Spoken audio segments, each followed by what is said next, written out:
know one thing, Bobby. John Powell fished that tournament. Sure. And it was a winner take all. You took all the money.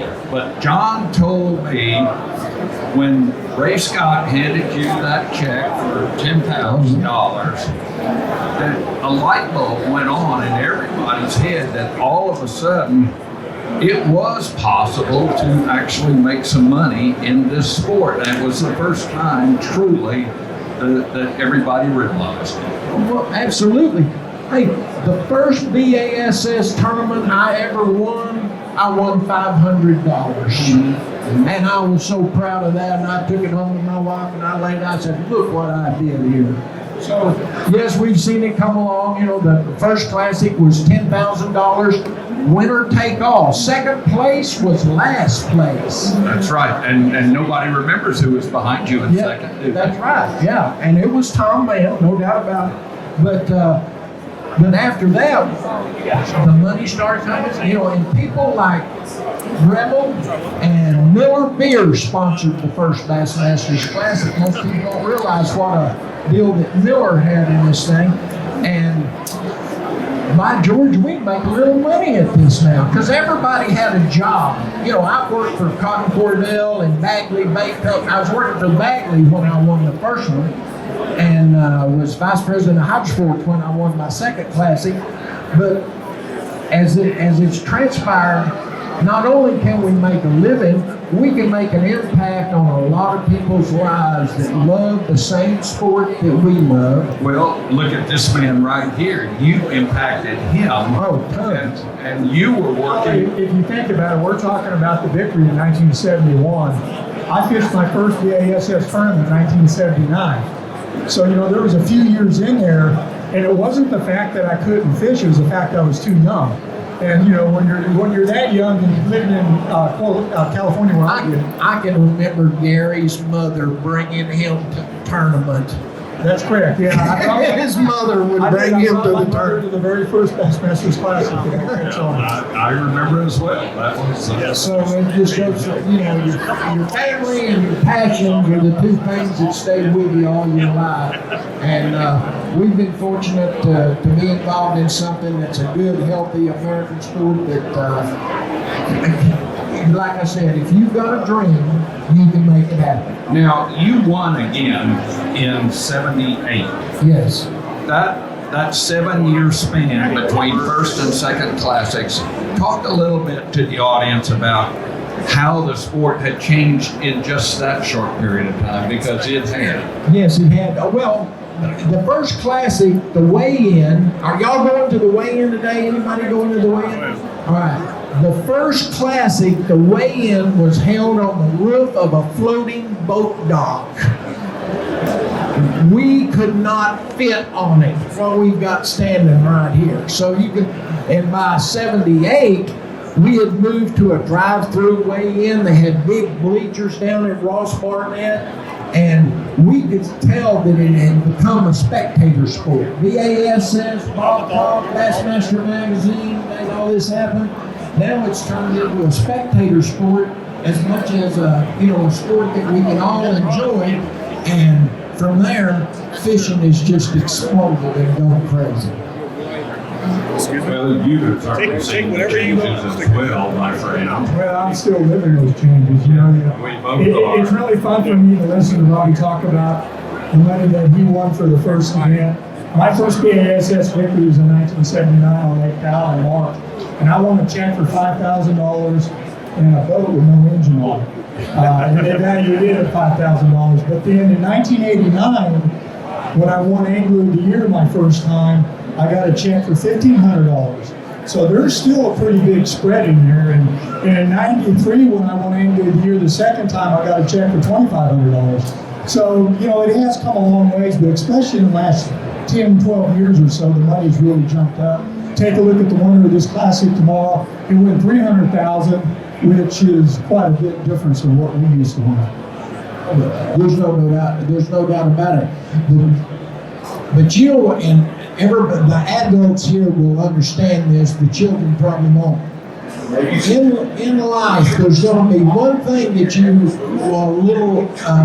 little light will go off in your head somewhere in your lifetime, and you're going to understand what the power of compound interest is. Okay, compound interest. Do y'all know what that 10,000 is today, sitting in the bank? It's pretty shiny. Pretty shiny today. So if you remember, anything you do, you can spend a little, but you gotta save a little. I hear all these young people out here today talking about, man, I wish I had more money. It's not any fun to be young and busted. Let me tell you what. You know what's worse than being young and busted? Being old and busted. So save a little when you win a little. It'll do something for you. One of the things in the early days, you all had a 15 fish limit on certain areas. Oh, when did it drop down to 5, Bobby? Well, in the beginning, we just went by what the state laws were. If we fished in like Louisiana and Alabama, the limit was 15. If you go to Arkansas, the limit is 10.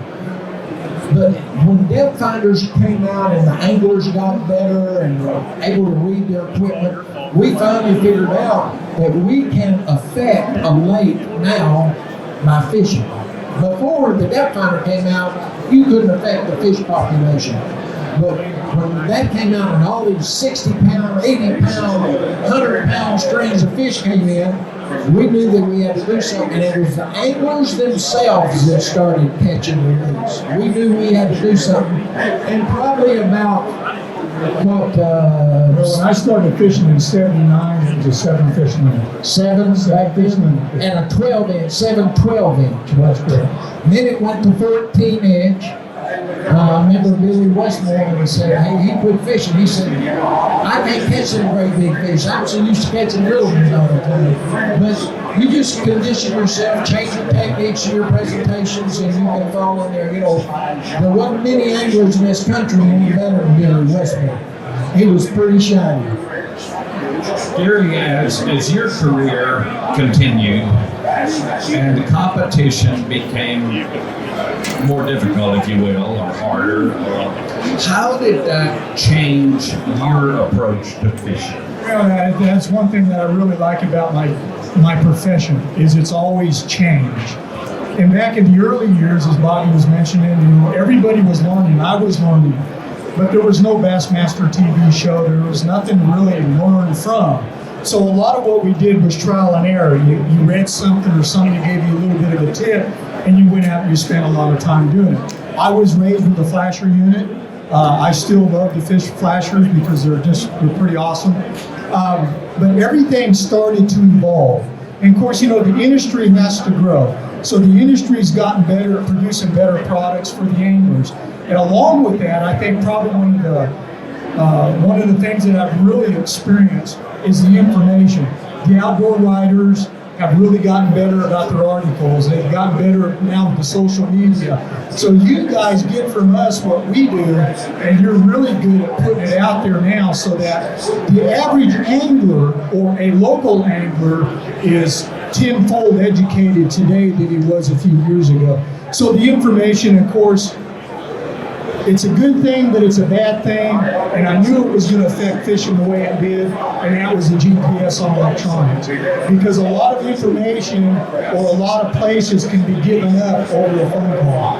And that angler doesn't really have to go out and put forth the effort. And one thing in fishing is that anybody can catch fish. I mean, I can take people in my boat and put them on a darndest school of fish and tell them just chunk out there and catch them. The hardest thing has always been able to find fish and establish. And when somebody gives it up on a waypoint because they've been there all week, and here's a school of fish. So the new era of fishermen is kind of like what us old timers call the information highway. Everybody's got a friend somewhere now that's connected to a pretty good group of fishermen. But having said all that, it's still fishing and it's still competition, and that's why I like multiple day events, because what happens is that everything changes and it forces the angler to use their own ability in order to excel. You have to constantly change and adapt. And if you're just fishing there based on information, at some point in time, that information is not going to do you any good, and you're going to end up at the bottom of the pack. I compete against these guys on a weekly basis. I think we have some of the strongest competitors in the country that run the elite circuit. So every other week I'm on a different venue, and I have to do it myself because I can't rely on somebody else, because the next week I would be trying to rely on somebody else.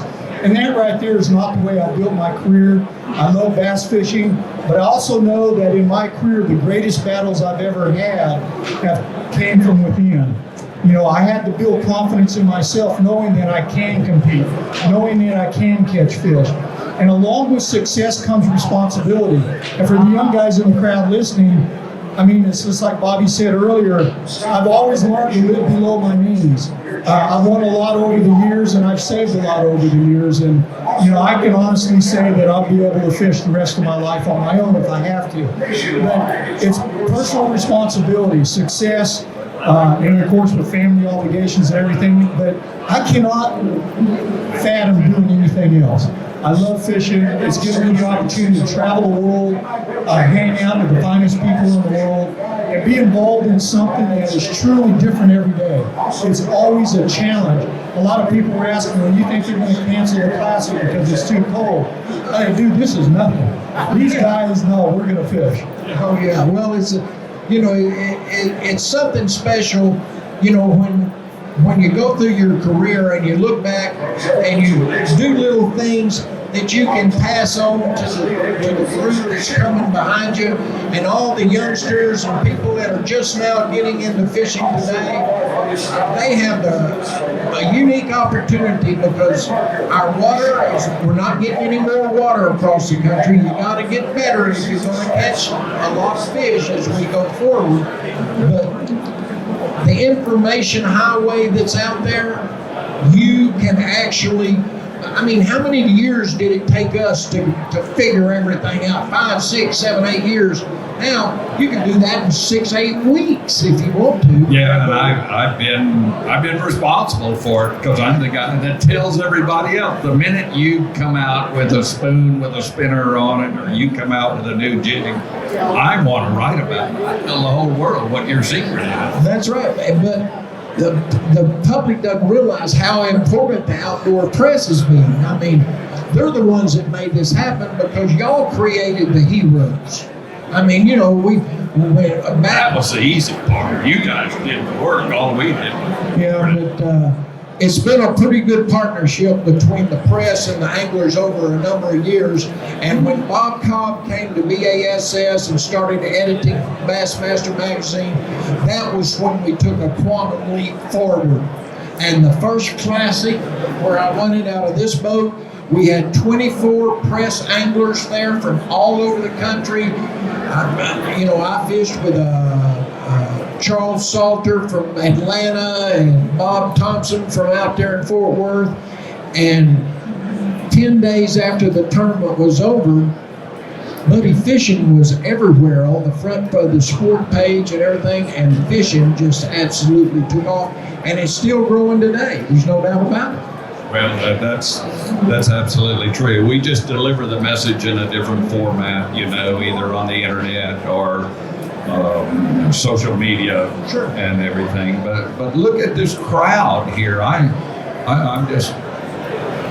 thrilled to death, but I'm also very surprised at yesterday's crowd. It was so cold. It didn't stop anybody. Fishing is a passion. Well, it has to be. It has driven this sport. You're a perfect example. It has driven this sport from the very beginning.